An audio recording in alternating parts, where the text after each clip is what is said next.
ಮಲ್ಲಿಕಾರ್ಜುನ್ ಖರ್ಗೆ ಹೇಳಿಕೆ ನಿಜಕ್ಕೂ ನೋವಿನ ಸಂಗತಿ. ಹೈಕಮಾಂಡ್ ಅಂದಿರೋದು ನೋವಿನ ಸಂಗತಿ. ದೆಹಲಿಯಲ್ಲಿ ರಾಜ್ಯಸಭಾ ಸದಸ್ಯ ಲೇಹರ್ ಸಿಂಗ್ ವಿಚಾರವಾಗಿ ಹೇಳಿಕೆಯನ್ನು ಕೊಟ್ಟಿದ್ದಾರೆ. ಖರ್ಗೆ ಅವರೇ ಎಐಸಿಸಿ ಅಧ್ಯಕ್ಷರಾಗಿದ್ದಾರೆ, ಗೊಂದಲಕ್ಕೆ ತೆರೆ ಎಳಿರಿ ಅಂತ ಲೇಹರ್ ಸಿಂಗ್ ಮಾತನಾಡಿದ್ದಾರೆ. ಅಂದರೆ ನಮಗೆ ನೋವು ಆಗತ್ತೆ, ಆಶ್ಚರ್ಯನೂ ಆಗತ್ತೆ. ಯಾಕಂದರೆ ನಾನೊಬ್ಬ ಕನ್ನಡಿಗ.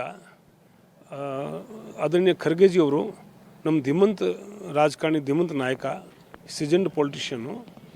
ಅವರೇ ಪ್ರತಿಪಕ್ಷ ನೇತ ಆಗಿದ್ದಾರೆ ಅಪ್ಪರ್ ಹೌಸ್ನಲ್ಲಿ, ರಾಜ್ಯಸಭೆಯಲ್ಲಿ, ಮತ್ತು ಅವರೇ ಸ್ವತಃ ರಾಷ್ಟ್ರೀಯ ಅಧ್ಯಕ್ಷ ಆಗಿದ್ದಾರೆ. ಇದಕ್ಕೆ ಮುಂಚೆ ಅವರು ಲೋಕಸಭೆಯಲ್ಲಿ ಪ್ರತಿಪಕ್ಷ ನೇತ ಆಗಿದ್ದರು, ಲೀಡರ್ ಆಗಿದ್ದರು.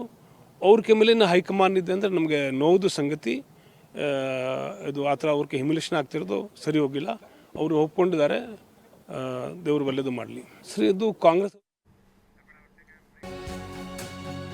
ಇತ್ತ ಸಿಎಂ ಸಿದ್ದರಾಮಯ್ಯರನ್ನ ಭೇಟಿ ಮಾಡಿದ್ದಾರೆ ಡಾಕ್ಟರ್ ಜಿ ಪರಮೇಶ್ವರ್.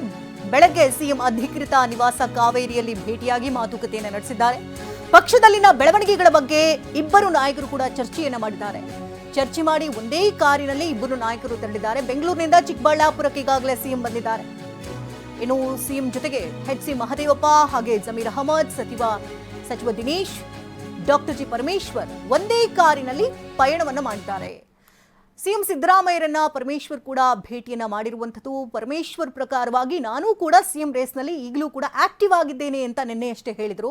ಈ ಹಿಂದೆ ಅಧಿಕಾರಕ್ಕೆ ಬರುವಂತಹ ನಿಟ್ಟಿನಲ್ಲಿ ನನ್ನ ಪಾತ್ರ ಕೂಡ ದೊಡ್ಡ ಮಟ್ಟದಲ್ಲಿತ್ತು, ಆದರೆ ನಾನೆಲ್ಲೂ ಕೂಡ ಬಹಿರಂಗವಾಗಿ ಹೇಳ್ಕೊಂಡಿಲ್ಲ ಅಂತ ಹೇಳ್ತಿದ್ರು.